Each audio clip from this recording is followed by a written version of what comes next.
2024 లేదా 25లో డిగ్రీ లేదా బీటెక్ చదివారా? సాఫ్ట్‌వేర్ జాబ్ కోసం ఎదురు చూస్తున్నారా? అయితే కోడ్ జ్ఞాన్ 100 డేస్ కోర్సులో చేరండి. జాబ్ సాధించండి. Welcome to Suman TV. నేను మీ సుమన్ వినాయక్. చాలామంది బిజినెస్ పీపుల్ చేసేటువంటిది మనీ మేనేజ్మెంట్. సో కొంతమంది మాత్రమే ఒక్కొక్క వేదిక్ సైన్స్ని ఉపయోగించుకొని ముందుకు వెళ్తూ ఉంటారు. అయితే మనీ మేనేజ్మెంట్ అనేది ప్రతి ఒక్క బిజినెస్ ఓనర్ నేర్చుకోవాల్సినటువంటి అవసరం బాధ్యత ఉంది. వాళ్ళొక్కళ్ళనే కాదు, ప్రతి ఒక్కరికి కూడా మనీ మేనేజ్మెంట్ గురించి తెలుసుకోవాల్సినటువంటి కొన్ని కీలక అంశాలు, పాయింట్స్ ఉంటాయి. సో అదేంటి అనేది ఈరోజు మనతో పాటు బిజినెస్ కోచ్ శ్రావణ్ వారణాసి గారు ఉన్నారు. వారి మాటలను అడిగి తెలుసుకుందాం. Hello sir. హలో నాగరాజ్ గారు. సో చాలామంది అండి మనీ మేనేజ్మెంట్ గురించి తెలుసుకోవాలి అనుకున్నటువంటి వాళ్ళు ఉన్నారు. సో అది ఎలా?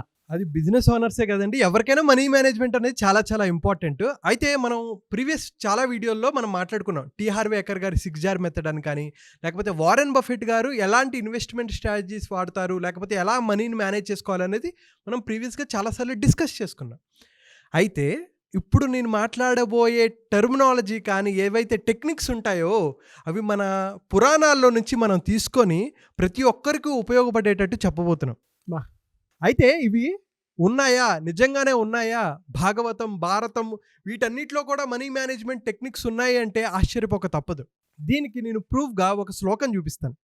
చూడండి, 8వ స్కందం శ్రీమద్ భాగవతంలో ఒక శ్లోకం ఉంది. ధర్మాయస్య అర్ధాయ కామాయ స్వజనాయ చ పంచదా విభజస్విత్తం ఇహాముత్రచ మోదతే. అంటే చూడండి ఎంత అద్భుతమైన శ్లోకం అంటే, మనం దీన్ని చిన్న చిన్నగా సెగ్మెంట్ చేద్దాం. ఫస్ట్ పార్ట్ ఏంటంటే, మొదటి భాగాన్ని ధార్మిక కార్యక్రమాలకు యూటిలైజ్ చేసుకోవాలి. అంటే ఏంటి? ధర్మాలు, యజ్ఞాలు, యాగాలు, బాధల్లో ఉన్న వారికి హెల్ప్ చేయటం కానీ ఇటువంటి వాటి అన్నిటినీ భగవంతుడి మీద నమ్మకంతో మనం చేస్తూ ఉండాలి. ఇదేంటంటే ఎవరో చూస్తున్నారు, పేరు కోసం, ప్రఖ్యాతల కోసం చేయకూడదు. మనం గ్రేట్ఫుల్గా ఉన్నాం, మనం చాలా ఆనందంగా ఉన్నాం, చిత్తశుద్ధి, గ్రాటిట్యూడ్ గ్రాటిట్యూడ్తో మనం చేయాలి. ఎప్పుడైతే మీరు గ్రాటిట్యూడ్తో చేస్తారో దీనికి కోసం ఎంత కేటాయించుకోవచ్చు? ఒక 10% మీరు కేటాయించుకోవచ్చు. అండ్ సెకండ్ పార్ట్ ఏంటంటే, మీకు కీర్తి ప్రతిష్టలు పెంచే వాటి మీద కూడా మీరు చేయాలి. ఇందాకేంటి? ధర్మం కోసం మీరు చేయాలి. సెకండ్ది ఏంటంటే విద్యా, వైద్యం. ఎంతోమందికి అందక చాలా బాధపడుతున్న వాళ్ళు ఉన్నారు, వాళ్ళ కోసం చేయొచ్చు. ఆలయాలు నిర్మించడం కోసం కానీ, వివిధ నిత్యాన్నదాన కార్యక్రమాలు చేయొచ్చు. ఇలా వీటిల్లో మీరు స్తోమత ప్రకారం మీరు చేయొచ్చు. మినిమం ఎంత ఉండాలంటే 10% మీరు దాంట్లో పెట్టుకుంటే చాలా బాగుంటుంది. ఫస్ట్ది ధార్మికంగా 10% చేయొచ్చు, కీర్తి ప్రతిష్టల కోసం 10%.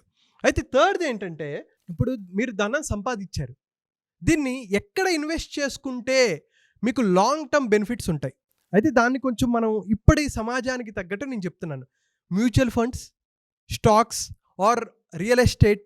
మీరు ఎక్కడైతే ఒక ప్రాపర్టీని మీరు కొనాలనుకుంటున్నారో దానికోసం మీరు ఒక 10%, 15% మీరు దానికోసం ఇన్వెస్ట్ చేసుకోవచ్చు. అది మీ లాంగ్ టర్మ్ బెనిఫిట్ కోసం మీరు చూసుకోవాలి. అండ్ అలాగే ఫోర్త్ వన్ ఏంటంటే, సొంత సుఖాల కోసం, అవసరాల కోసం. చాలామంది చేస్తున్న తప్పేంటంటే, వాళ్ళకు 1 లక్ష రూపాయలు జీతం వస్తుంది, వాళ్ళు ఏం చేస్తారు? విపరీతంగా ఖర్చు పెట్టేస్తుంటారు. కార్లు, బంగ్లాలు, లేకపోతే ఏవైతే పబ్బుల కోసం, ట్రావెల్ కోసం విపరీతంగా ఖర్చులు చేస్తుంటారు.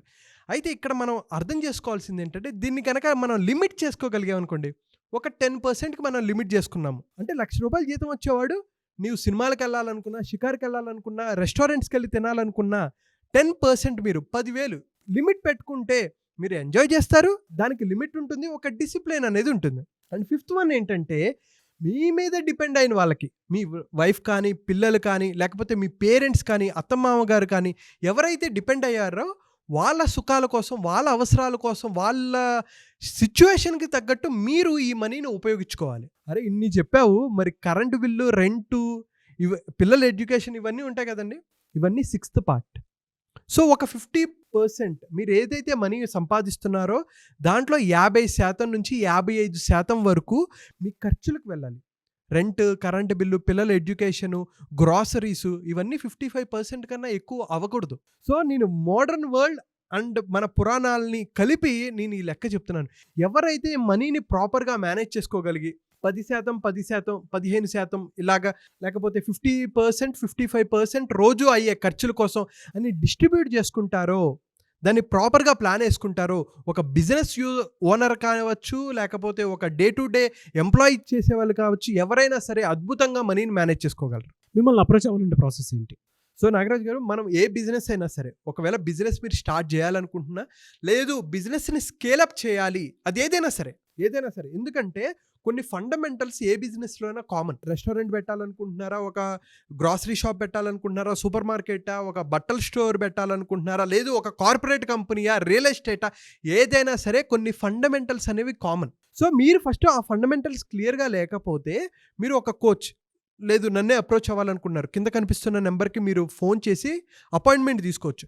ఈ 2 hours మనం వాళ్ళతో కూర్చొని డీటెయిల్డ్గా మనం డిస్కస్ చేసుకుంటాం. ఇందాక మనం చెప్పాం కదా, బిజినెస్ ప్లాన్, మీ సైజ్ ఏంటి, ఎంత సైజులో పెట్టాలనుకుంటున్నారు, మీరు మార్కెట్ ఎంత సైజులో పెట్టాలనుకుంటున్నారు, బడ్జెట్ ఎంత, సోలోగా వెళ్దారనుకుంటున్నారా, పార్ట్నర్షిప్తో వెళ్ళాలనుకుంటున్నారా, లొకేషన్ ఏంటి, అలాగే లైసెన్స్ సర్టిఫికేషన్స్, ఈ ఎండ్ టు ఎండ్ మనం వాళ్ళతో కూర్చొని మనం హెల్ప్ చేస్తాం. సో దట్ వాళ్ళ ప్రాసెస్ ఈజీ అవుతుంది. కాబట్టి 2 monthsలో 3 monthsలో వాళ్ళు మొదలుపెట్టేది వాళ్ళు వితిన్ 2 to 3 weeksలో వాళ్ళు లాంచ్ చేయవచ్చు.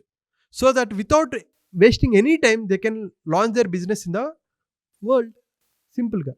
Really fantastic and anyways thank you అండి. Thank you so much Shravan గారు. థ్యాంక్ యూ నాగరాజ్ గారు. చూసారు కదండి వీడియో. ఈ వీడియోపై మీ అభిప్రాయాన్ని కమెంట్ బాక్స్లో పోస్ట్ చేయండి. ముఖ్యంగా మీరు కనుక శ్రావణ్ గారు అపాయింట్మెంట్ తీసుకోవాలి అనుకుంటే స్క్రీన్ మీద మీ కాంటాక్ట్ నెంబర్ కనిపిస్తుంది, దాన్ని మీరు కాల్ ఆర్ మెసేజ్ వాట్సాప్ చేసి అపాయింట్మెంట్ బుక్ చేసుకోవచ్చు. మీ బిజినెస్కి సంబంధించి ఏదున్నా సరే, సేల్స్, మార్కెటింగ్ స్ట్రాటజీ అండ్ దానితో పాటు చాలామంది కోరుకుంటూ ఉంటారు మీ బిజినెస్ని నెక్స్ట్ లెవెల్కి తీసుకువెళ్ళాలనుకున్నా, లేదా మీ దగ్గర ఒక ఐడియా ఉండి దాన్ని ఎగ్జిక్యూట్ చేయాలనుకున్నా, లేదు దానికి లోన్ ప్రాసెస్ ఏ విధంగా ఉంటుందనేటువంటి విషయం తెలుసుకోవాలనుకున్నా, కొంతమందికి ఆల్రెడీ మనీ ఉంటుంది, ఏ బిజినెస్ చేస్తే బాగుంటుందో ఐడియా ఉండదు, అటువంటి వాళ్ళైనా, లేదా ఫ్రాంచైజ్ రూపంలో వెళ్ళాలి అనుకున్నటువంటి వాళ్ళకి సో 3 ఫ్రాంచైజీలు అయితే శ్రావణ్ గారి దగ్గర రెడీగా ఉన్నాయి. ఎంప్లాయీస్కి సంబంధించినటువంటి ప్రాబ్లమ్స్ ఏదైనా కంపెనీ ఫేస్ చేస్తుందంటే వాళ్ళ మైండ్ సెట్కి సంబంధించినటువంటి వాటిలో కూడా, అంటే ఎంప్లాయీసే కంపెనీని నెక్స్ట్ లెవెల్కి తీసుకువెళ్ళాలి అని అంటే డెఫినెట్గా ఎలాంటి స్ట్రాటజీ ఉండాలి, ఎంప్లాయీకి ఎలాంటి మైండ్ సెట్ ఉండాలి అనుకున్నటువంటి నాలెడ్జ్ కావాలనుకున్నా కూడా స్క్రీన్ మీద శ్రావణ్ వారణాసి గారి కాంటాక్ట్ నెంబర్ కనిపిస్తుంది, దాన్ని మీరు కాల్ ఆర్ మెసేజ్ వాట్సాప్ చేసి వెంటనే ఎన్రోల్ చేసుకోండి. ఈ వీడియో లైక్ చేయండి, షేర్ మాత్రం తప్పకుండా చేయండి. ఇలాంటి మరిన్ని వీడియోస్ కోసం మా ఛానల్ ఫాలో అవ్వండి. Thank you. సుమన్ టీవీలో మీ పర్సనల్ అండ్ బిజినెస్ ప్రమోషన్స్ కోసం కింది నెంబర్కి కాంటాక్ట్ చేయండి.